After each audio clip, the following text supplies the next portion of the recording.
رب العالمين والصلاة والسلام على سيد المرسلين محمد وعلى آله وصحبه أجمعين رب اشرح لي صدري ويسر لي أمري واحلل عقدة من لساني يفقهوا قولي۔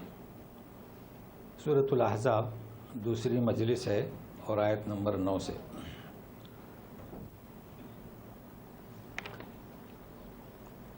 گزشتہ آیات 3 پر ہم پڑھ چکے ہیں، وَتَوَكَّلْ عَلَى اللَّهِ، اللہ پر بھروسہ کرو، وَكَفَى بِاللَّهِ وَكِيلًا، اللہ ہی بھروسے کے لیے کافی ہے۔ تو اس آیت کو ذہن میں رکھیں۔ اب اللہ کیسے کافی ہے تو اس کا ایک عمولی نمونہ اس وقت ہمارے سامنے ہے۔ دوسری چیز کہ اب یہ 2 رکوع ہیں، مطلب دوسرا اور تیسرا، تو اس میں جنگ احزاب یعنی غزوہ خندق اور احزاب اس کا پس منظر پیش کیا گیا ہے۔ ہم قصہ میں اپنا وقت نہیں لگائیں گے، اس لیے کہ قصہ تو کتاب سے بھی آپ پڑھ سکتے ہیں، بلکہ اس کا پس منظر اور جیسے کہ اللہ ہی بھروسے کے لیے کافی ہے، اس کا عملی نمونہ، اور آج کل کی جتنی قوتیں سپر پاور ان کے مقابلے میں بھروسہ ہمارا اللہ ہی پر ہے، تو اس کا عملی نمونہ یہاں پیش کیا جا رہا ہے۔ تو یہ چلے گا آیت نمبر جو ہے 27 تک۔ اب یہ پھر ہم عود کریں گے یا ایھا النبی۔ اب یہ کوئی ضروری نہیں ہے کہ ہم یہ اتنا سارا پڑھ لیں، جتنا بھی ہو سکے، چونکہ ہر آیت کا حق ادا کرنا ہے، تو سنتے رہیے۔ اعوذ باللہ من الشیطان الرجیم، بسم اللہ الرحمن الرحیم، یا ایھا الذین آمنوا اذکروا نعمت اللہ علیکم اذ جاءتکم جنود فأرسلنا علیہم ریحا وجنودا لم تروها وکان اللہ بما تعملون بصیرا۔ اے ایمان والو، یاد کرو اللہ کی اس نعمت کو جو اس نے تم پر کی اس وقت، یعنی نعمت کب کی؟ تو نعمت سے مراد مہربانی، احسان کب کیا؟ اذ جاءتکم، جبکہ آئے تمہارے پاس جنود، فوجیں در فوجیں۔ جنود جن کی جمع ہے، لشکر میں مجموعہ ہوتا ہے، یہاں مراد ایک لشکر نہیں، جیسے کہ وضاحت کر چکا تھا کہ 10,000 اور 12 قبیلے، غطفان، قریش، خیبر والے، یہود، یہ سب اکٹھا ہوئے تھے۔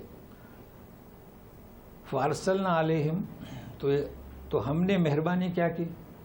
ارسلنا علیہم ریحا، تند ہوا بھیجی، وہ جنودن، اور لشکر یعنی فوجیں۔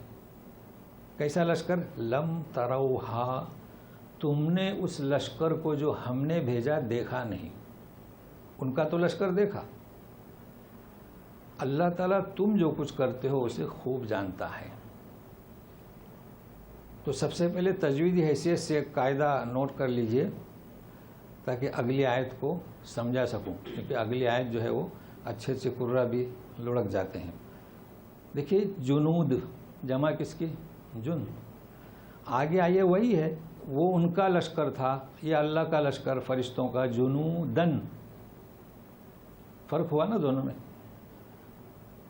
تو جب یہاں ہم رکیں گے فارسلنا علیہم ریحا وجنودا، تو الف پڑھیں گے، تو اس کو ذہن میں رکھیے گا۔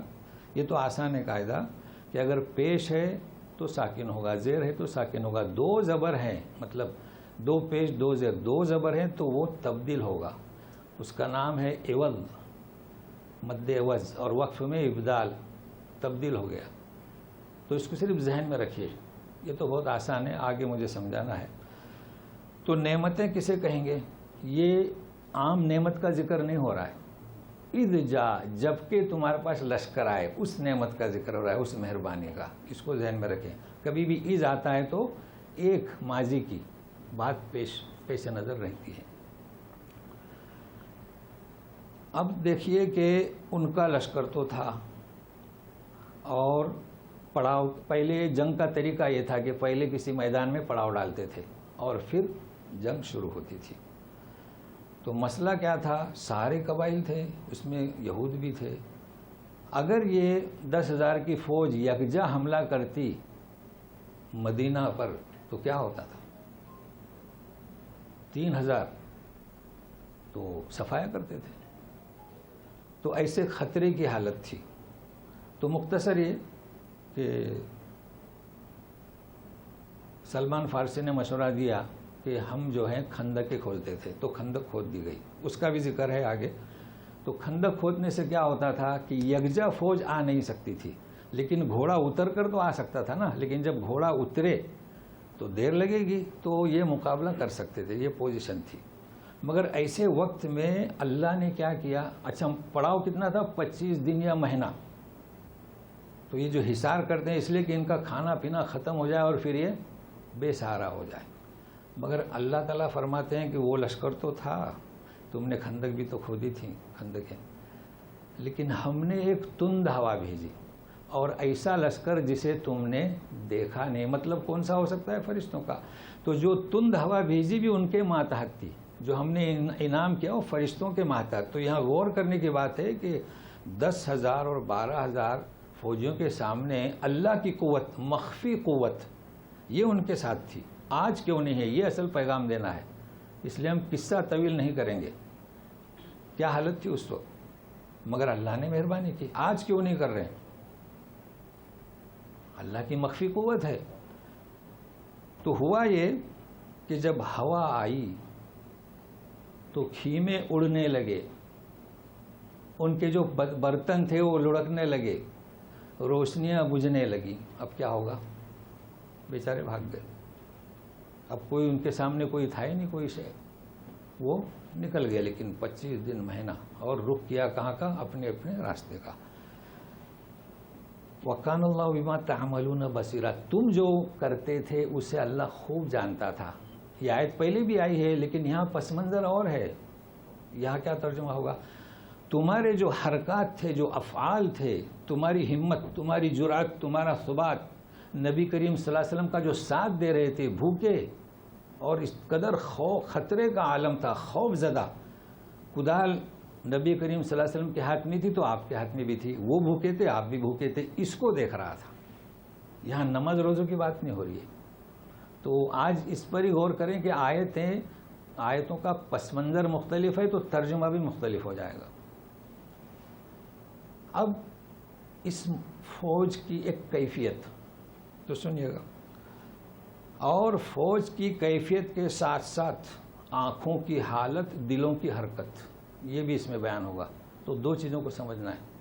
تو فوج کی کیفیت دیکھیے، اذ جاءوکم من فوقکم ومن اسفل منکم وَإِذْ زَاغَتِ الْأَبْصَارُ وَبَلَغَتِ الْقُلُوبُ الْحَنَاجِرَ وَتَظُنُّونَ بِاللَّهِ الظُّنُونَا، جب آئے تمہارے اوپر سے نیچے سے، یہ کیفیت فوج کے آنے کی۔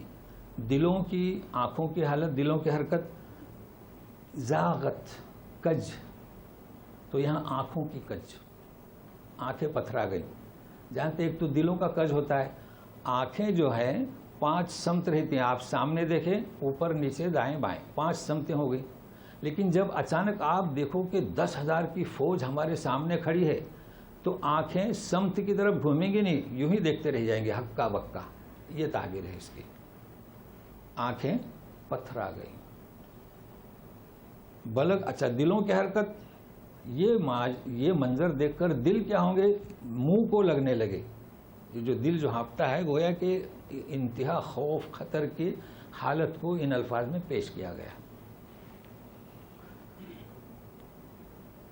اچھا اوپر سے اور نیچے سے، اچھا وہ بلغت وَتَظُنُّونَ بِاللَّهِ ظَنًّا، تم طرح طرح کے، ظنون جمع ہے زن کی، گمان، اور گمان وَإِنَّ الظَّنَّ لَا يُغْنِي مِنَ الْحَقِّ شَيْئًا، گمان حق بات کا مقابلہ نہیں کر سکتا۔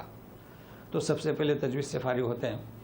دیکھیے اوپر ہے جنودا، ٹھیک ہے، ہم نے پڑھا وجنود اللم ہے نا، تو ملانے کی صورت میں کیا ہوتا ہے، الف نہیں پڑھا جاتا. تو یہاں دیکھیے ظن کی جمع ظنون، تو یہ نا کیسے ہو گیا،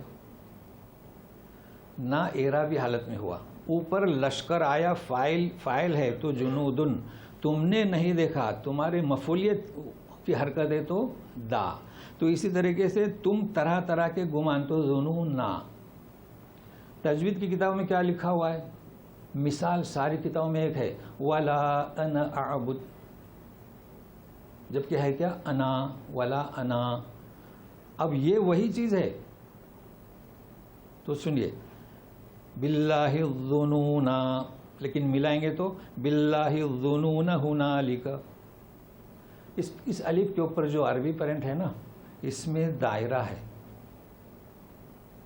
تو یہ جب دائرہ رہے گا تو وقف میں وہ الف پڑھا جائے گا، ملاتے وقت نہیں پڑھا جائے گا. اپنے پرنٹ میں نہیں ہے اردو میں، اس کو خیال رکھیں. لیکن اس کے مقابلے میں ایک بیضوی دائرہ ہوتا ہے، اس کا قاعدہ الگ ہے، وہ ابھی آ رہا ہے. تو سوال یہ آیا کہ فوجیں اوپر سے نیچے سے، یہ کون سی فوجیں؟ یہاں سے ہم طائف جائیں گے، آپ لوگ جا چکے ہوں گے. طائف بلندی پر ہے، تو طائف والے ہمیں کیا کہیں گے کہ نیچے سے آئے.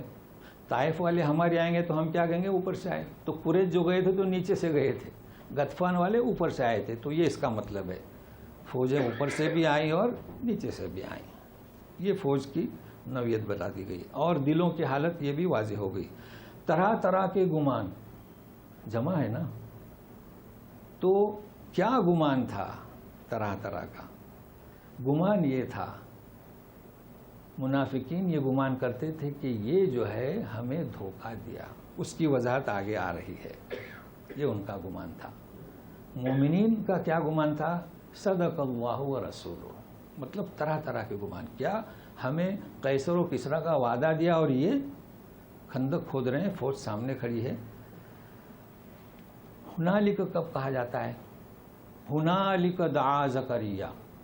جب مریم سے پوچھا یہ کھانا فروٹ کہاں سے، قالت وہ من عند اللہ، اللہ کی جانب سے. ایسا منظر کہ اس کے پاس سوائے زکریا کے کوئی جا نہیں سکتا تھا. ایسا ماحول، اسے کہیں گے ہنالک. تو یہ ایسا منظر، خوفناک، خطرناک، خطرے والا، ہنالک. تو ایسے ماحول میں ابتلی المؤمنون، ہنالک ابتلی المؤمنون وزلزلوا زلزالا شدیدا. ایسے ماحول میں سخت مبتلا کیے گئے، امتحان میں. زلزلوا، ہلا دیے گئے، زلزالا شدیدا. دیکھیے زلزلو کا جو الف ہے اس پر کیا ہے، بیضوی شکل ہے. جہاں بیضوی شکل ہو وہ کبھی پڑھا نہیں جائے گا. آپ رکیں گے تو زلزلو، ملائیں گے تو زلزلو زلزالا شدیدا. تو دونوں شکلوں کو میں نے واضح کر دیا، ایک بیضوی اور ایک غیر بیضوی. سخت ہلا دیے گئے. کیوں ہلا دیے گئے؟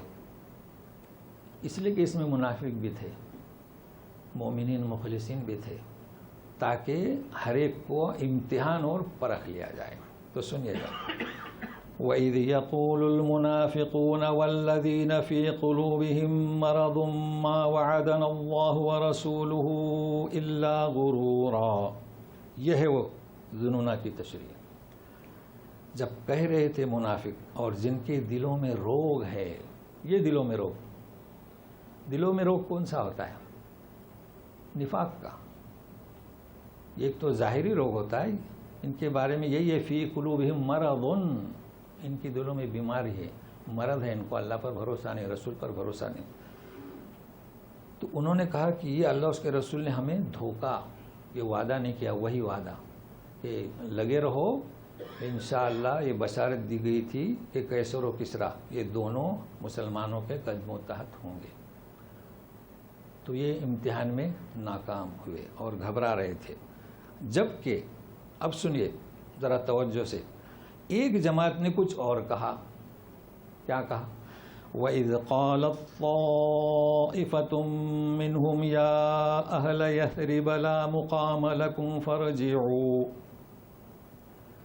وَيَسْتَأْذِنُ فَرِيقٌ مِّنْهُمُ النَّبِيَّ يَقُولُونَ إِنَّ بُيُوتَنَا عَوْرَةٌ وَمَا هِيَ بِعَوْرَةٍ إِن يُرِيدُونَ إِلَّا فِرَارًا. جب ایک جماعت نے کہا، اب یہاں غور سے رہیے، فتوے کی کوئی ضرورت نہیں، یثرب کہنا چاہیے یا مدینہ منورہ کہنا چاہیے. ہمارے یہاں مدینہ، اردو میں مدینہ کافی ہے، عربی میں مدینہ کافی نہیں، اس لیے کہ مدینہ کے معنی کیا؟ سٹی.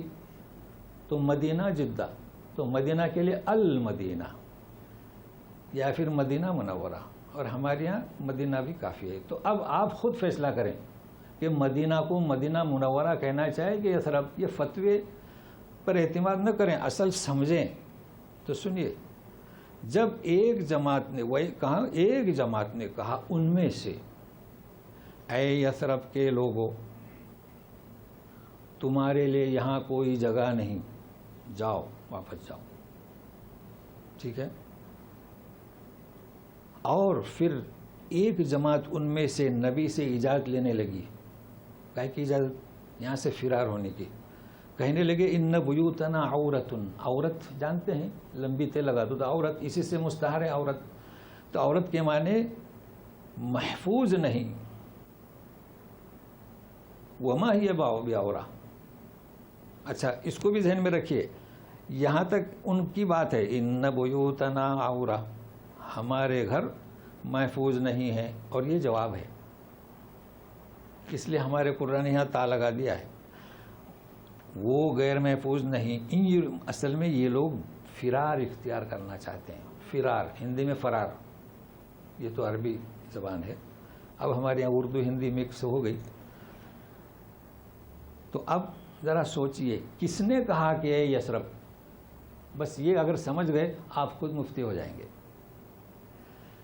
اس کا پرانا نام یثرب. کیوں؟ اس لیے کہ جو یہاں پر ایک قبیلہ آباد تھا، اس میں بڑا شخص، جیسے ہمارے یہاں ہوتے ہیں ساہوکار، پٹیل، اور وہ یثرب تھا. جیسے ہمارے یہاں حیدرآباد، احمد آباد، اورنگ آباد نام سے ہے نا، تو یہ اس کے نام سے تھا. پھر کیسے مشہور ہوا؟ مدینۃ النبی صلی اللہ علیہ وسلم. جی. پھر کیا ہوا؟ المدینہ المنورہ. اب یہ کس نے کہا؟ دیکھیے، ہم جدہ میں رہتے ہیں تو ہمیں لوگ کہیں گے کہ یا اہل جدہ. جو ریاض میں ہیں وہ کہیں گے، اور ہم ریاض والوں سے کہیں گے کہ ریاض سے آ رہے ہیں مولانا یا فلاں صاحب. تو یہ کہنے والے مدینہ کے نہیں تھے، اطراف کے تھے، کیونکہ کیا کہہ رہے ہیں؟ یا اہل یثرب. مگر یہ کیوں کہہ رہے ہیں؟ یہ اس لیے کہہ رہے ہیں کہ مدینۃ النبی کو انہوں نے تسلیم نہیں کیا. جیسے کہ صلح حدیبیہ میں لکھو محمد الرسول اللہ، بولے محمد الرسول اللہ، تو پھر جھگڑا ہی ختم ہو گیا. تو بولے پھر لکھو محمد بن عبداللہ. تو انہوں نے مدینۃ النبی کو تسلیم ہی نہیں کیا، اس لیے کہا کہ یثرب. اب آپ خود فتویٰ دیں، ہمیں یثرب لکھنا چاہیے کہ مدینہ لکھنا چاہیے؟ اگر ہم یثرب لکھتے ہیں تو ہم کن کے ساتھ ہیں؟ ان میں شمار ہوگا. اب کہنے کی ضرورت نہیں ہے نا کہ کہنا جائز ہے یا نہیں جائز ہے. تو یہ منافقین نے کہا تھا، وہ بھی کون سے؟ بدوی، انہیں قبول نہیں تھا. چلیے اس کے ساتھ مکہ سے بھی فارغ ہو جاتے ہیں. صاحب سورہ عمران میں دیکھیں گے، ان اول بیت وضع للناس للذی ببکۃ. پھر انشاءاللہ پڑھیں گے سورہ فتح میں کہ ببطن مکۃ. تو وہاں پر بھی دو نام ہیں. پہلے اس سے فارغ ہو جائیں کہ مدینہ کا پہلے نام کیا تھا؟ یثرب. اس لیے کہ پھر لوگ سوال کرتے ہیں. اس کے بعد نبی کریم صلی اللہ علیہ وسلم کے زمانے سے کیا ہے؟ مدینۃ النبی. لہذا کیا کہنا چاہیے؟ مدینہ منورہ یا المدینہ. اب بکہ، بکہ کے معنی شہر، اور بال کے معنی بت. تو لبنان میں ایک شہر تھا، وہاں بت رکھا ہوا تھا، تو اس کا نام ہو گیا بال بک. تو عبرانی زبان میں جو انجیل کی شرح ہے اس میں اس کا نام بکہ ہے. اور بھی بکۃ سے مراد کیا؟ جس جگہ پر کعبہ ہے. اور پھر مکہ پوری زمین اس مکہ کی، اسے کہیں گے مکہ. تو بکہ مکہ میں فرق ہے. تو اب اللہ تعالیٰ نے اختیار کیا نبی کریم صلی اللہ علیہ وسلم کے آنے کے بعد مکہ تک. تو یہاں پر بھی وہی پوزیشن ہے. البتہ ایک چیز میں آپ کو بتاؤں، ہم لکھتے ہیں المدینہ منورہ، لیکن کبھی آپ نے غور کیا المکہ مکرمہ نہیں لکھتے، کیا لکھتے ہیں؟ مکۃ المکرمہ، کیونکہ وہ غیر منصرف ہے، جس پر الف نہیں آئے گا، تنوین نہیں آئے گی، زیر نہیں آئے گی۔ لیکن آپ یہ بھی یا نوٹ کر لیں کہ ہمارے یہاں سے بدعت شروع ہو گئی ہے، جہاں ہم رہتے ہیں مسجد کا نام المکہ مسجد رکھا، یہاں ہے اتفاق سے، میں نے ابھی دیکھا، یہ سامنے بیٹھے ہیں علماء بھی ہیں، کیا نام رکھا؟ المکہ مسجد۔ تو گویا کہ ہمارے یہاں سے شروع ہوگی اب بدعت، اس مقدس نام کی کیا کہیں گے اس میں تحریف۔ تو نوجوانوں نے بازو میں پارک بنایا تو نام رکھا المکہ چوک، جبکہ کیا ہونا چاہیے تھا؟ مکہ مسجد۔ سدھرے یہاں لوگ وہاں نماز پڑھتے ہیں جا کے، تو آپ کو معلوم ہونا چاہیے کہ یہ نام کیسا ہے۔ اب ہم آتے ہیں اپنی بات کی طرف، چلیے۔ انہوں نے کہا کہ یہاں سے چلے جائیے، اچھا اجازتیں بھی مانگ رہے ہیں، کہہ کیا رہے ہیں؟ ہمارے گھر غیر محفوظ ہیں، جبکہ نبی کریم صلی اللہ علیہ وسلم نے عورتوں کو، بچوں کو علیحدہ کسی مکان میں رکھا تھا، وہاں ان کے محافظ تھے۔ اللہ نے جواب دے دیا، اصل میں وہ بھاگنا چاہتے تھے۔ ایک اور مثال دی جا رہی ہے انہی کی، وَلَوْ دُخِلَتْ عَلَيْهِمْ مِنْ أَقْطَارِهَا ثُمَّ سُئِلُوا الْفِتْنَةَ لَأَتَوْهَا وَمَا تَلَبَّثُوا بِهَا إِلَّا يَسِيرًا۔ ترجمے میں خاص خیال رکھیے، مستعار لیا گیا ہے ترجمہ، تو سنیے، اگر داخل ہوں ان پر اقطارہا، مدینہ کے اطراف سے جو فوجیں تھیں نا، داخل ہو جائیں، سپوز کر لیجئے، فرض کر لیجئے، ثم سئلوا الفتنہ، یہ ترجمہ اس کا کیا؟ پھر ان سے کہا جائے، جو اجازت لے رہے ہیں، جو منافقین ہیں، فتنہ یعنی کیا؟ مسلمانوں کا صفایا کرنے۔ دیکھیں کیسے معنی مستعار لیے گئے، لَأَتَوْهَا، اب کیا کریں گے ترجمہ؟ اتوہا، برپا کریں گے، مطلب انہیں کہا جائے گا کہ آئیے ہمارے ساتھ لڑنے، تو وہ یہ مہم ان کی اس میں شریک ہو جائیں گے۔ لاتوہا یعنی آئیں گے، کس میں؟ لڑنے کے لیے۔ لاتوہا وما تلبثوا بها الا یسیرا، ترجمہ خیال رکھے گا، لبس کے معنی کیا؟ کتنے رکے۔ عزیر کو پوچھا گیا تھا کم لبستا، ہے نا، اصحاب کہف کو پوچھا گیا تھا کم لبستم، کتنے ٹھہرے، مگر یہاں ترجمہ یہ نہیں ہوگا، تو کیا مطلب؟ وما تلبثوا بها الا یسیرا، یعنی وہ آئیں گے مسلمانوں کا صفایا کرنے، برپا کریں گے، جنگ محاذ میں تھوڑا سا ہی رکیں گے اور بھاگ جائیں گے، پھسک جائیں گے۔ دیکھیں کیسا ترجمہ ہوا، یعنی آئیں گے، اب تو فوجیں آ گئی، اب آ جاؤ، مگر انہیں ڈر ہے کہ کہیں پاسا پلٹے نہیں، کسی کی تلوار ہم پر نہ گزرے، تو تھوڑا ہی لڑیں گے اور نکل جائیں گے، تو مطلب وہ یہ کہ رکیں گے نہیں۔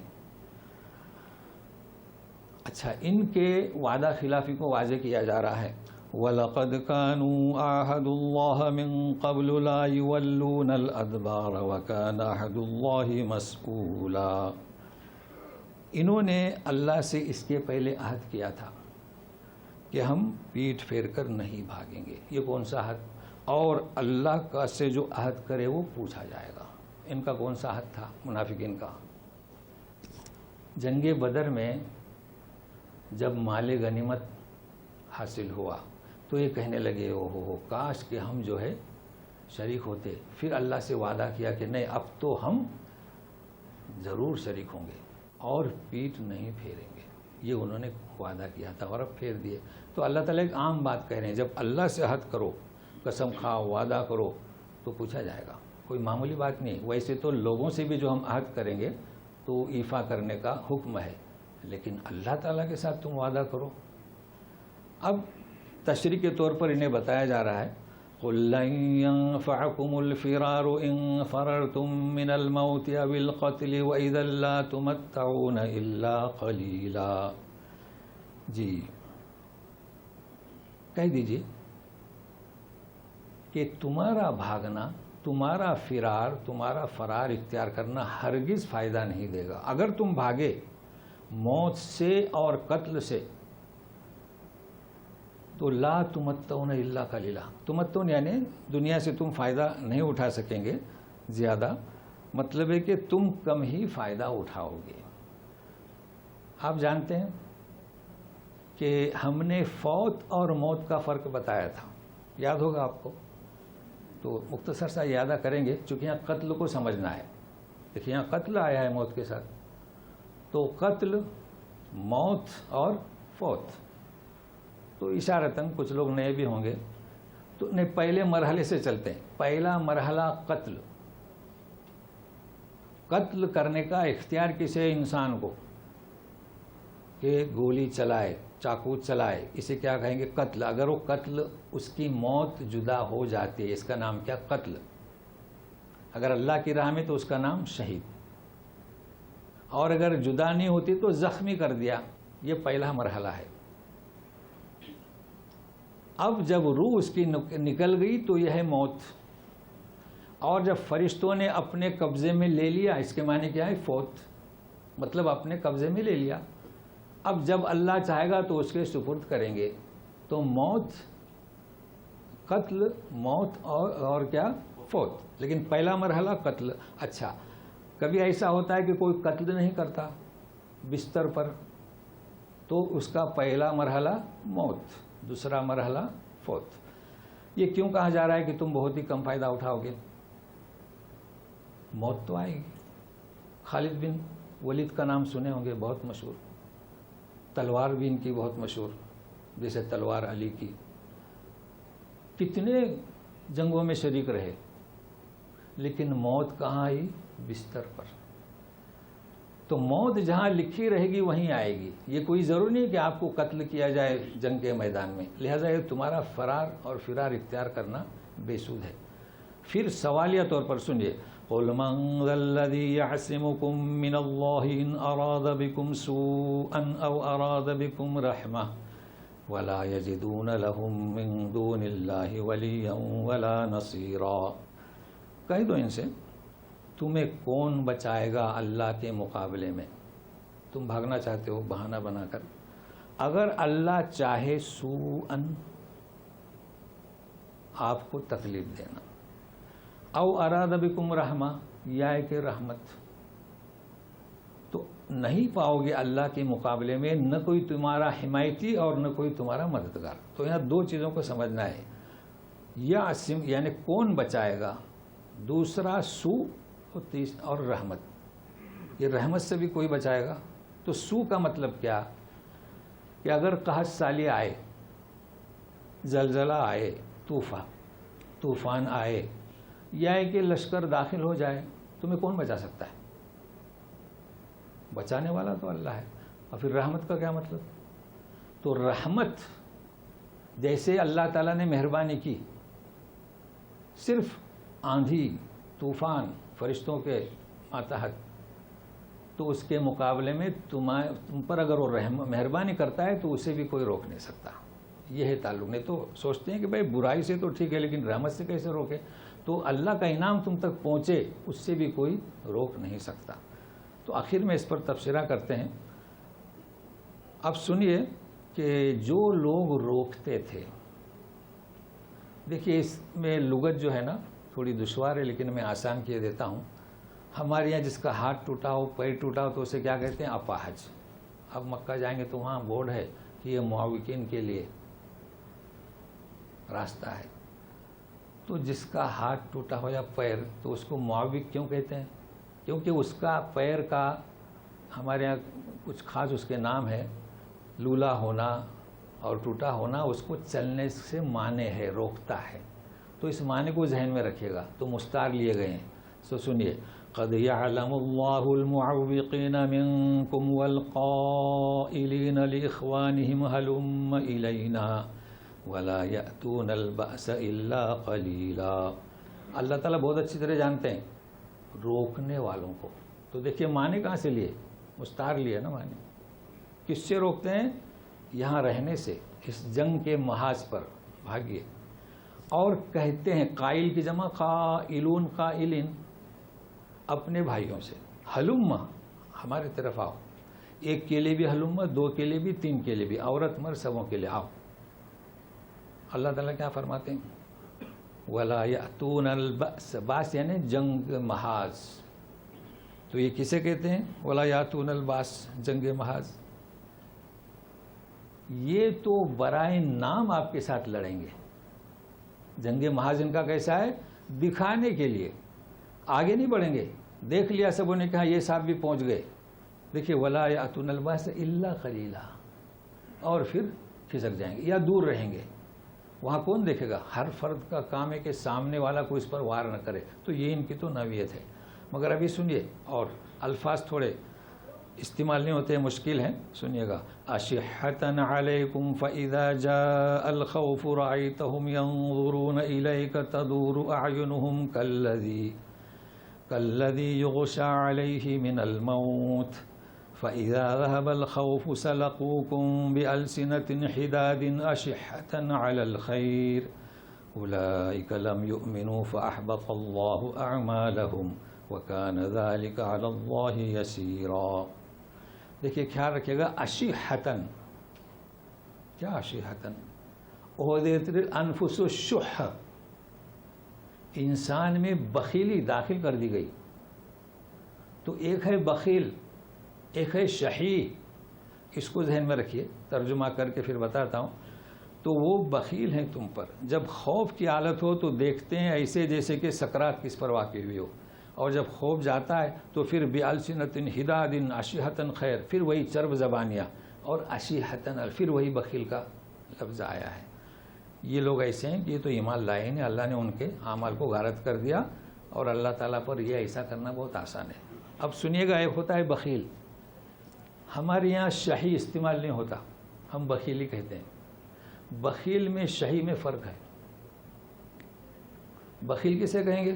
سیو کر لیجئے گا. اور شہی کسے کہیں گے؟ بخیل اسے کہیں گے نمبر 1 کہ جو اللہ تعالیٰ نے اسے نوازا, نہ اپنے خود پر خرچ کرتا ہے, نہ بچوں پر, نہ بیوی پر, نہ اڑوس پڑوس پر. یہ ہے بخیل. اب یہ کیوں سمجھایا؟ سامنے اس کا مقابل ہے شہی, نہیں اس کا بھائی. تو بخیل کے معنی کیا؟ نہ خود پر, نہ بچوں پر, نہ بیوی پر, نہ رشتہ داروں پر. اب ظاہر ہے کہ اپنے پر خرچ نہیں کرتا تو بیوی پر کیا کرے گا؟ سوال یہ آتا ہے. اسے کیا کہیں گے؟ بخیل. شہی کسے کہیں گے؟ چونکہ یہاں کیا آ رہا ہے, اشحتن علیکم. بخیل نہیں کہا گیا. شہی کہیں گے کہ اپنے اوپر تو خرچ کرتا ہے, دوسروں پر نہیں کرتا. تو آج 2 لفظ معلوم ہے آپ کو قرآن کی ڈکشنری سے, لیکن ہمارے یہاں استعمال نہیں ہوتا ہے. دونوں کے لیے بخیل کا ہی ہوتا ہے. اب آپ کے سمجھ میں آئے گا, اشحتن علیکم, بخیل ہیں تم پر. کس معنی میں؟ وہ آئیں گے جنگ میں, مگر جو تعاون صحابہ نے کیا, نبی کریم صلی اللہ علیہ وسلم کے ہاتھ میں کیا تھا؟ کدال. وہ بھی مٹی ڈھو رہے تھے, پتھر ڈھو رہے تھے, صحابہ بھی ویسے ہی کر رہے تھے. صحابہ بھوکے تھے, آپ بھی بھوکے تھے, اور یہ برائے نام. اگر ڈھو بھی رہے ہیں تو دکھانے کے لیے ایک پتھر اٹھا لیا, پھر کنارہ کشی اختیار کی. تو یہ ہے معنی کس کے؟ شہی کے. فَإِذَا جَاءَ الْخَوْفُ, اب جب یہ خطرہ تھا نا, فوج آ گئی تھی, رأیتم, آپ انہیں دیکھیں تو تدور اعینہم, ان کی آنکھیں ایسی چکرا جاتی ہیں جیسے سکرات کہ موت کے وقت اس کی آنکھیں کسی نے دیکھا ہوگا, وہ گھومتی ہیں, بس یہ پریشان ہے. فَإِذَا ذَهَبَ الْخَوْفُ, خطرہ ٹل گیا. اب کیا کہیں گے؟ سَلَقُوكُمْ بِأَلْسِنَةٍ حِدَادٍ, تیز زبان, چکنی چپڑی باتیں. اشحتن علی الخیر, اب پھر اشحتن آیا. یہ کیا اشحتن علی الخیر؟ یہ الفاظ اتنے دشوار ہیں, مگر انشاءاللہ کوشش کرتا ہوں. اشحتن علیکم, تم پر صرف کرنے میں, تمہارا تعاون کرنے میں بخیلی کرتے تھے. اور یہ خیر پر, جنگ کے میدان میں خیر کیا ہوتا ہے؟ مال غنیمت. جنگ کے میدان میں خیر کون سا؟ جب فتح ہو جائے, بچوں کو, عورتوں کو, بوڑھوں کو قید کیا جائے, مال لوٹا جائے, تو اس پر وہ حریص تھے. کیسے بخیل تھے؟ کیسے؟ کہتے تھے یہ جو فتح ہوئی ہے نا, ہماری وجہ سے ہوئی. دیکھیے اشحتن, ہماری وجہ سے ہوئی, ورنہ یہ فتح نہیں ہوتی تھی. مطلب کیا؟ مال زیادہ ہمیں دیا جائے. ثابت کرتے تھے کہ ہم تھے اس لیے فلاں نے وار نہیں کیا, اس لیے وہ اندر داخل نہیں ہو گئے. اللہ تعالیٰ کیا فرماتے ہیں؟ اولئک لم یؤمنوا, یہ انہوں نے ایمان لایا ہی نہیں.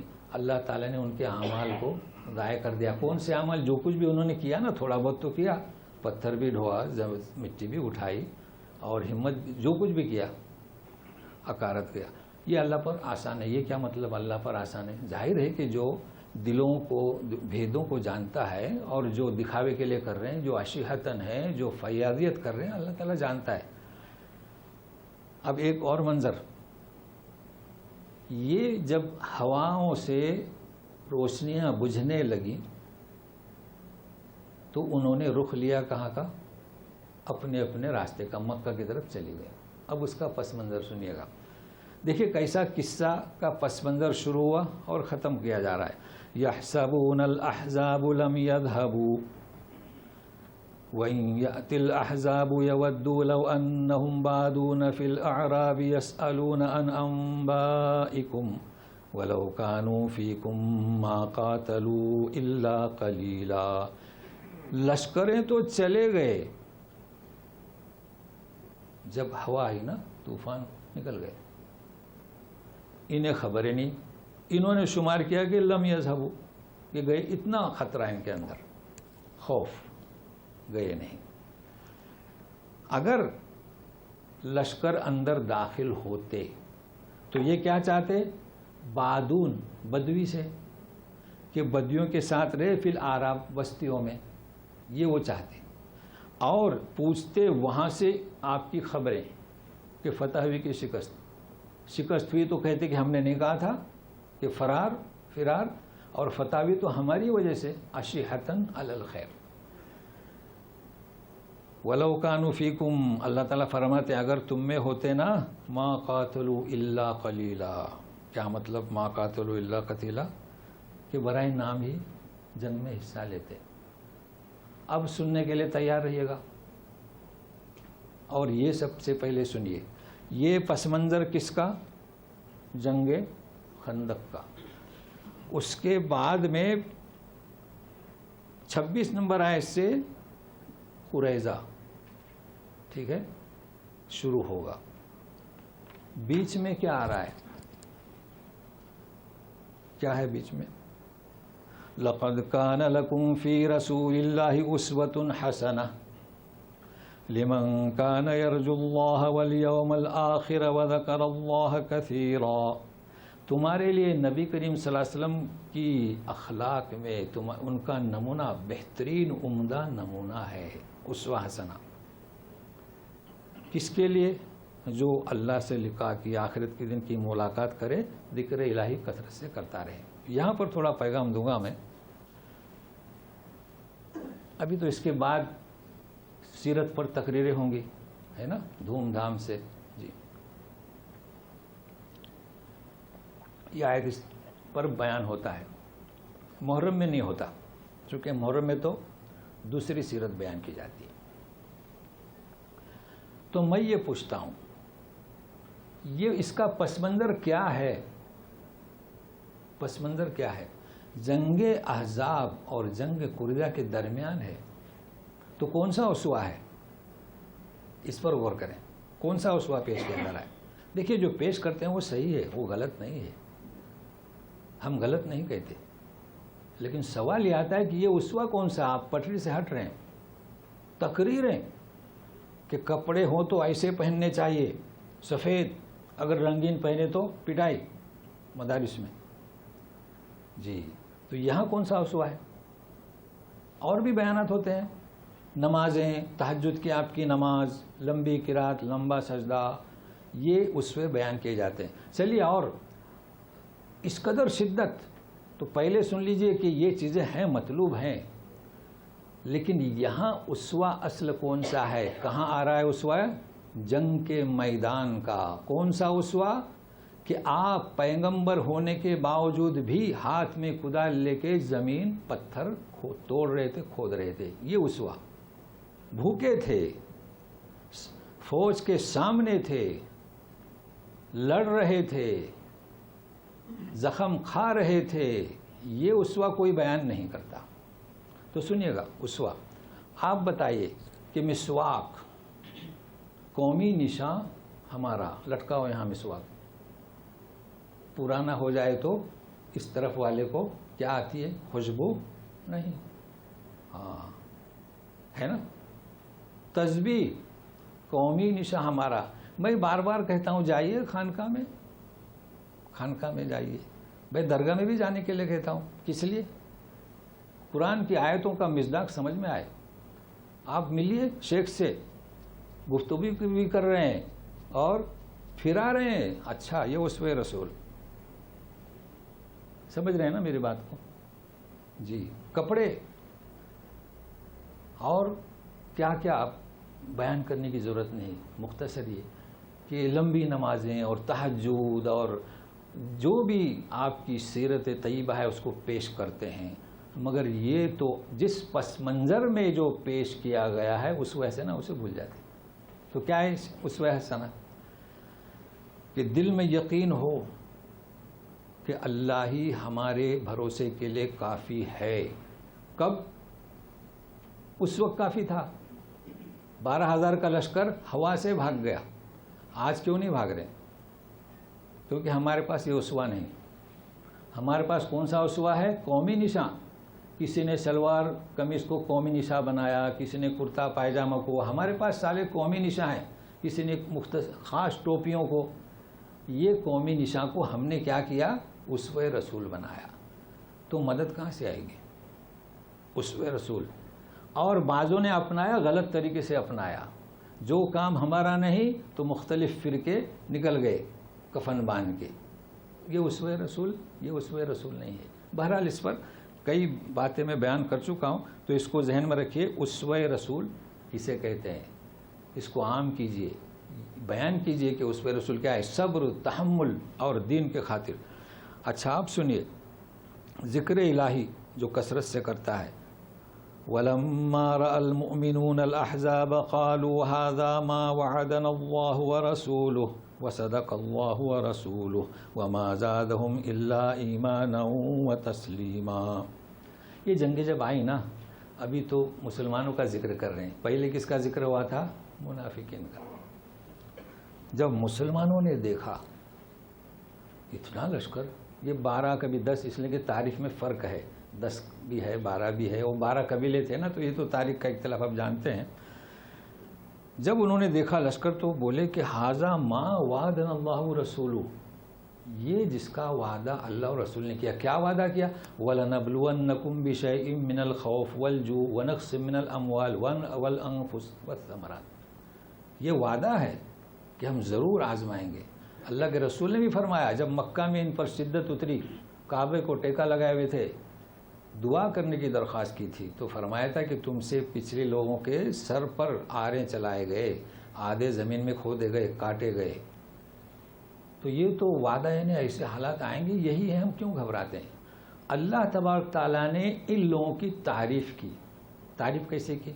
آیت سمجھنے میں آسان ہو جائے. دیکھیے، ہمارے یہاں ایک بچہ کوئی کام کر جاتا ہے، کوئی بھی، آپ کی سائیکل بنا دی، موٹر سائیکل، تو کیا کہیں گے؟ رجال. کیا کہیں گے یہاں عربی میں؟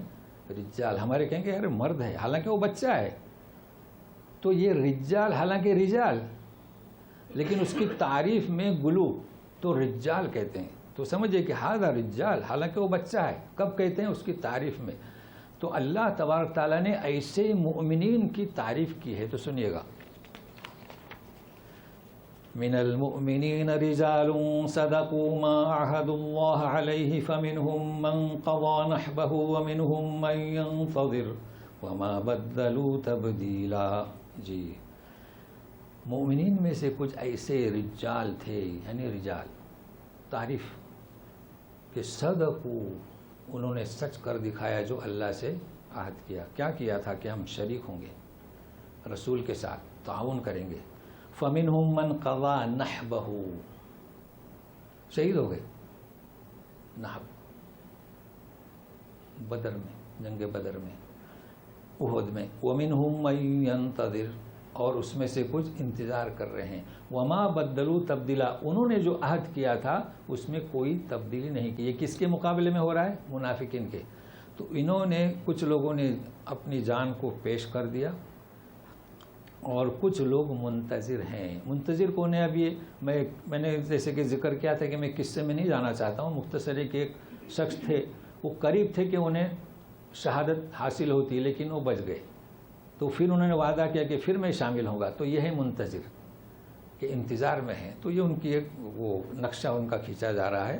یہ سب کیوں؟ لِيَجْزِيَ اللَّهُ الصَّادِقِينَ بِصِدْقِهِمْ وَيُعَذِّبَ الْمُنَافِقِينَ إِن شَاءَ أَوْ يَتُوبَ عَلَيْهِمْ إِنَّ اللَّهَ كَانَ غَفُورًا رَحِيمًا. جی، تاکہ اللہ تعالیٰ سچوں کے سچ پر انہیں صلا دے. اس کی ضرورت کیا تھی؟ جنگ کی اور شہید ہونے کی. سچا کون، جھوٹا کون؟ اب اگر آپ سوال کریں گے یہ تو اللہ کو معلوم ہے، تو اللہ تعالیٰ اپنی معلومات پر فیصلے نہیں کرتے، بلکہ انسان کی جانب سے ثابت ہونا چاہیے. اور یہ سب اس لیے اللہ نے کیا ہے کہ وہ غفور اور رحیم ہے، تاکہ ثابت ہو جائے. اب رہا سوال کہ صادقین بصدقہم، ٹھیک ہے نا، اور وَيُعَذِّبَ الْمُنَافِقِينَ پر ذرا غور کیجئے، اور عذاب دے منافقین کو. مگر آگے کیا ہے؟ انشاء، اگر چاہے. کیا مطلب اس کا؟ کہ موقع ہے، انہیں موقع دیا جا رہا ہے. اگر چاہے تو عذاب دے یا ان کی توبہ قبول کرے. مطلب یہ نہیں مومنین کو تو خلاص اللہ ان کا صلہ دے دیں گے، منافقین کو ایک موقع دے دیا. ایسا نہ سمجھو کہ اب تمہیں ہم عذابی دینا ہے، نہیں، اب بھی موقع ہے. تو اس موقع کو موقوف کس پر کیا؟ مشیت پر. اور اللہ کی مشیت سنت الہی کے مطابق چلتی ہے کہ وہ لوٹیں. کسی کو کہنے کی مجال نہیں کہ یہ غزوہ خندق سے بھاگے تھے اس لیے ان کو عذاب نہیں، انشاء. اور اللہ یہ کیوں ایسا؟ اللہ تعالیٰ غفور ہے، رحیم ہے. وہ نہیں چاہتی کہ کوئی دوزخ میں جائے، اگرچہ وہ جنگ سے بھاگا ہو، رسول کے ساتھ اس نے مخالفت کی ہو، اللہ تعالیٰ اسے موقع دیتے ہیں. کیوں؟ تو یہ بشر ہے. ایک اور آیت، چونکہ قریظہ کا قصہ ابھی شروع ہوگا دوسری آیت سے، وَرَدَّ اللَّهُ الَّذِينَ كَفَرُوا بِغَيْظِهِمْ لَمْ يَنَالُوا خَيْرًا وَكَفَى اللَّهُ الْمُؤْمِنِينَ الْقِتَالَ وَكَانَ اللَّهُ قَوِيًّا عَزِيزًا. اچھا، اسی لشکر کو جو مدینہ کے اطراف میں تھا واپس کیا، لوٹا دیا. مگر کیسے؟ بِغَيْظِهِمْ، غصے کے ساتھ، لَمْ يَنَالُوا خَيْرًا، کوئی حصہ انہوں نے پایا نہیں، اور مومنین کو کی جانب سے قتال کرنے کے لیے وہ کافی ہوا. اللہ پہلے کیا تھا؟ بھروسہ کے لیے وہ کافی ہے، قتال کے لیے وہ کافی ہے. تو سنیے یہاں پر پہلی بات یہ ہے کہ وہ غصے لے کر بھاگے. آئے تھے کس لیے؟ مسلمانوں کو ختم کر دیا جائے، نیسٹ کر دیا جائے، صفایا کر دیا جائے. اور کبھی توقع سے آئے تھے، 12 قبیلے جمع کیے تھے، معمولی بات نہیں تھی. مگر اللہ تعالیٰ کیا فرماتے ہیں؟ غصہ لے کر بھاگے، یعنی غصہ لے کر گئے.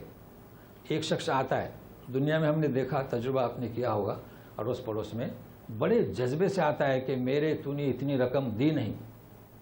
آتا ہے، پھر وہ کہی نہیں پاتا. کیوں نہیں کہہ پاتا؟ سامنے چہرہ دیکھ کے مروت کر جاتا ہے اور غصے کو لے کے واپس چلا جاتا ہے. دیکھا ہوگا آپ نے، کہیں نکلتا ہے بڑے جذبے کے ساتھ. تو یہ ہے کہ غصہ لے کر گئے. آئے تھے تو کس لیے؟ مسلمانوں کا صفایا کرنے، مگر غصے کو لے کر گئے. اچھا، لم ینالوا خیرا کا کیا مطلب؟ میں نے کہا نا کہ الفاظ جو ہیں وہ لم ینالوا خیرا، مگر جو وہ سوچ کر آئے تھے، جس جذبے کو لے کر آئے تھے، وہ انہوں نے پایا ہی نہیں. نہ غنیمت پایا، نہ کچھ پایا. یہ کہا جا رہا ہے اللہ تعالیٰ کافی ہے. اتنا بڑا لشکر قتال کے لیے کون کافی ہوا؟ اللہ تبارک تعالیٰ. پھر آج کیوں نہیں ہوتے؟ آج کیوں نہیں ہوتے؟ یہ جب اللہ تعالیٰ کافی تھا، کہاں تک پہنچے جانتے ہیں؟ اسپین تک گئے، مشرق و مغرب تک گئے، ہند کے سندھ تک گئے. کیسے گئے؟ اللہ تعالیٰ کافی تھا. جی، اللہ تعالیٰ پر ہی بھروسہ کریں، اللہ تعالیٰ ہی کافی ہیں. کس نے کہا کہ سپر پاور؟ کس نے کہا؟ مگر یہ چیز ہم میں نہیں ہے. اس کو کیسے پیدا کریں؟ ہم میں کیا ہے؟ کیا ہے ہم میں؟ ظاہری سنتیں. ہم لڑتے ہیں، ہاتھ کہاں باندھنا. ہم لڑتے ہیں، ٹانگیں کتنی پھیلانا. ہم لڑتے ہیں سورہ فاتحہ میں. لڑ رہے ہیں کہ نہیں؟ ہم لڑ رہے ہیں کپڑوں میں، داڑھیوں میں، مونچھوں میں لڑ رہے ہیں. اسی کو سنت سمجھے ہیں اور ایسا لڑ رہے ہیں جیسے یہی ہمارا شعار. تو مسلمانوں کے کتنے شعار ہیں بھائی؟ شاعر تو مکہ کے ہیں، باقی یہ شعار کیسے بن گئے؟ ہر ایک نے اپنا اپنا یونیفارم الگ کر لیا. اور بھروسہ کس پر؟ کلام الہی پر نہیں، بھروسہ اپنے جماعت کے شیخ پر. بھروسہ شیخ ہمیں کام آئیں گے. تو اللہ تعالیٰ پر جب بھروسہ نہیں تو حدیث شریف ہے، سنیے گا، کہ انسان جب کوئی ایسا مسئلہ درپیش ہو کہ کسے اختیار کرے، اللہ کو یا شیخ کو یا مخلوق کو. وہ اصل میں مخلوق ہے. لا طاعۃ لمخلوق فی معصیۃ اللہ. اب وہ مرعوب ہو کر اپنے اس ماحول سے اللہ کی نافرمانی کرتا ہے. سمجھ رہے ہیں نا؟ اور تو اللہ تعالیٰ حدیث قدسی ہے، میں اس کو اس کے حوالے کر دیتا ہوں. بھائی تم نے میرے مقابلے میں کسے اختیار کیا؟ اب آپ بتائیے کہ اللہ عزیز ہے، اللہ قوی ہے، اللہ بھروسے کے لائق ہے، اللہ قتال کے لیے کافی ہے، اختیار کسے کیا؟ یہ باتیں مجمل ہیں، سمجھے نا؟ آپ غور کریں، ہر مسلم کا بھروسہ کس پر ہے؟ چلیے ہمارے یہاں کی بات کریں، کس پر بھروسہ ہے؟ کسی پارٹی پر ہے کہ نہیں؟ ہاں. تو پھر سیادت کا بھروسہ کس پر ہے؟ کسی سپر پاور پر. اللہ تعالیٰ کیا فرماتے ہیں؟ کفا باللہ وکیلا. اللہ تعالیٰ کیا فرماتے ہیں یہاں پر؟ کف اللہ المؤمنین القتال وکان اللہ قویا عزیزا. اچھا، وانزل الذین ظاہروا. اب یہاں سے بنی قریظہ کا قصہ شروع ہو رہا ہے. تو انشاءاللہ قریظہ کو ہم آئندہ رکھتے ہیں، چونکہ 5 منٹ آپ کو سوال کے لیے. اور اچھے اب ہمارا جو ہے طریقہ رہا آج کا، اگر یہ بھی آئندہ ختم ہوا تو پھر ہم عود کریں گے یا ایون نبیوں پر. تو انشاءاللہ آئندہ بنی قریظہ کا قصہ سننے کے لیے وقت سے پہلے حاضر ہو جائیں. اور یاد رکھیں کہ اللہ تعالیٰ ہمیں اس موقع پر دعا کریں، اس لیے کہ جب اللہ تعالیٰ فرماتے ہیں کوئی کافی ہیں قتال کے لیے بھی، تو اللہ آج جو اسلام کی حالت ہے، جو پوری دنیا نے صفایا کرنے کا سوچ رکھی ہے، اے اللہ سب تیرے ہاتھ میں ہے. فرشتے تیرے حکم پر آ سکتے ہیں اور ہماری مدد کر سکتے ہیں. ہمارے بوڑھے بچوں پر رحم فرما، اور ان کی جو عزت لوٹی جا رہی ہے، اے اللہ تو کرم فرما. ہم تیرے سامنے ہاتھ جوڑ کر ان 2 آیتوں کے واسطے سے، ان تیری صفات کے واسطے سے ہم دعا کر رہے ہیں کہ اے اللہ مسلمانوں پر رحم فرما، ہمارے حالات اچھے کر کہ ہماری نسلوں تک ایمان باقی رہے. برحمتک یا ارحم الراحمین. اعوذ باللہ من الشیطان الرجیم. ورد اللہ الذین کفروا بغیظہم لم ینالوا خیرا وکفى اللہ المؤمنین القتال وکان اللہ قویا عزیزا. سبحانک اللہم وبحمدک اشہد ان لا الہ الا انت استغفرک واتوب الیک. کہیے جی. ترجمہ کچھ مشکل تھا. ترجمے تو آپ کو مل سکتے ہیں قرآن شریف کے تراجم سے.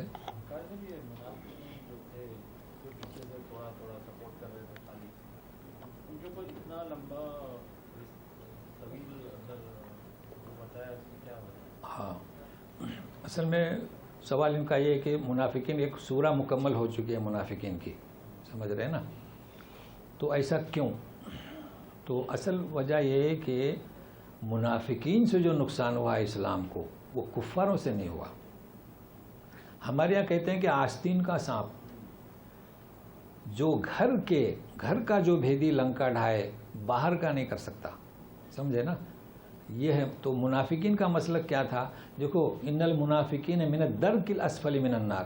ان کے لیے جہنم میں بالکل نیچے کا حصہ، کیونکہ کافر ہمیں پتہ ہے کہ کافر کون ہے، لیکن منافق دھوکہ دیتا ہے دونوں طرف. اور آج دیکھیے ہمارے نام کے کتنے ہیں ہمارے یہاں سیادت میں. پہلے سے چھاگلا سے چلیے، ہمارے یہاں وہ کیا دلوائی نا، یہ سب مسلم تھے، مگر مسلم کہاں تھے؟ مرتے وہ کیا وصیت کر کے گئے؟ جلانے کی. تو نقصان کس سے ہوتا ہے سب سے زیادہ؟ منافق سے. اس وجہ سے چلیے یا ختم کرتے ہیں جی، پہلے ان کو جی اشیحتن کی جو صفات ہے جی اشیحتن ہاں اشیحتن جی وہ صفات جو ہے صحیح نہیں ہے، ہاں صحیح نہیں ہے. تو اس سے کیسا بچا جائے؟ ہاں مطلب ہے کہ ان کا سوال کیا ہے کہ اشیحتن بخیل تو ایک نمبر، یعنی خود پر بھی خرچہ کرنے دوسرا پر بھی نہ کرے، اور اشیحتن جو ہے دوسرے پر خرچ نہ کرے، یہ بھی بری صفت ہے. صحیح سوال ہے نا ان کا. تو اس سے کیسے بچا جائے؟ ٹھیک ہے نا، کیسے بچا جائے؟ دیکھیے اللہ پر بھروسہ رکھیں اور یوں سوچیں کہ جو آج اللہ ہمیں دے رہا ہے وہ کل دے گا. اس کی ایک میں مثال دیتا ہوں.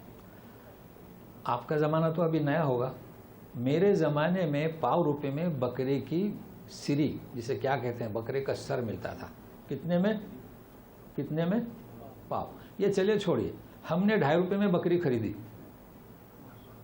میں نے خود خریدا 2.5 روپے میں. اب آپ آج کتنے میں خریدیں گے؟ تو لیکن آج بھی خریدتے ہیں، ہر سال خریدتے ہیں 20,000 میں. تو جو اللہ اس وقت دیا وہی اللہ آج ہے. اس کو یہ نہ سوچیں کہ اب مہنگا ہوگا، مہنگائی ہوگی اور آپ مال کو روک کے رکھیں. نہیں، جو اللہ آج دے رہا ہے، اگر 2.5 روپے کی سری مل رہی ہے تو آپ کو 2.5 روپے دیتا ہے. اب جب 20,000 کا مل رہا ہے قربانی کا بکرا تو اللہ تعالیٰ ویسے دے رہا ہے. یہ یقین رکھیں، پھر آپ کے ہاتھ تھوڑے کھلیں گے. البتہ قرآن شریف میں ہے کہ اتنا بھی نہ کھولیں، جیسے کہ بیٹی کی شادی ہے تو جمع کرنے کا حکم ہے، آپ سفر پہ جا رہے ہیں، یعنی درمیانہ ہے. ماشاءاللہ آپ کا سوال بڑی خوشی ہوئی. چلیے جی، اب دیکھیے قرآن ایسا ہے، آپ کچھ بھی پوچھیں. آپ پوچھیں کہ ایک گیہوں کے آٹے کی بورے میں کتنی روٹیاں بنتے ہیں تو قرآن میں جواب ہے، مگر لوگوں کو تعجب ہوتا ہے یہ قرآن میں. ارے بھائی سب ہے، سب قرآن میں ہے. چلیے ابھی تو نعمت پر بہت کچھ بیان کرنا ہے، لیکن ایک اگلی صورت جب آئے گی نا، اس وقت آ رہی ہے آئندہ، تو کئی چیزیں میں چھوڑتا ہوں اس لیے کہ مناسبت سے آئندہ. اب ہم نے موت اور فوت کو بتایا، قتل کو نہیں بتایا. آج قتل 3 مرحلے ہوئے. ہاں آپ کیا کہہ رہے تھے؟ 5 میں، ہاں 15 میں. اچھا 15 میں جی، ہم آ گئے 15 میں جی.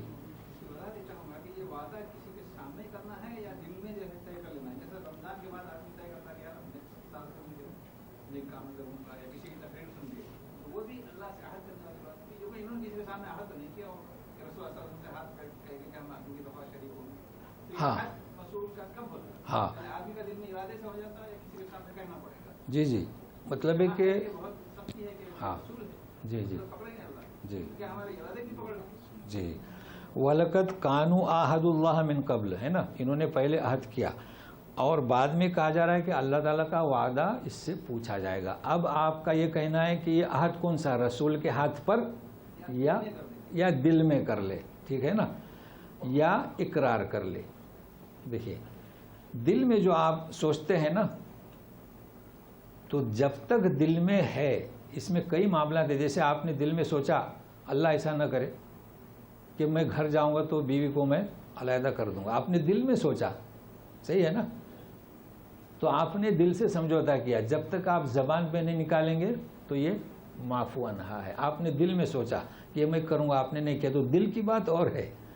یہ دل کی اللہ تعالیٰ نے اس کو دل ہی تک، جبکہ وہ جانتا ہے. لیکن کچھ اقسام دل کی ایسی ہیں، اللہ تعالیٰ فرماتے ہیں ہم آنکھ کے مچولی کو بھی جانتے ہیں. یعنی آپ کے دل میں کسی پر نظر بد، نگاہ بد ہے، اس کا محاسبہ ہوگا.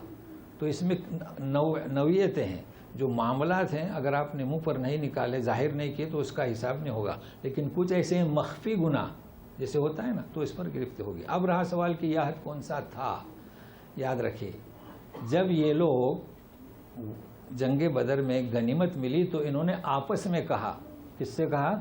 آپس میں کہا کہ اب تو ہمیں جنگ میں حصہ لینا چاہیے. چونکہ جنگ بدر جو تھا نا، اس وقت یہ سمجھ گئے کہ اب مسلمان زبردست کبھی اب ہر جنگ میں حصہ لینا چاہیے، مانی غنیمت کے لیے. تو جب آپ نے وعدہ کیا تھا، عہد کیا تھا، تو یہ اس سے پوچھا جائے گا. یہ مراد ہے، چاہے نبی کے ہاتھ پر کریں چاہے اللہ سے کریں، لیکن آپ نے اس کو ظاہر کیا تھا. چلیے کافی ہے، ٹائم ہو گیا.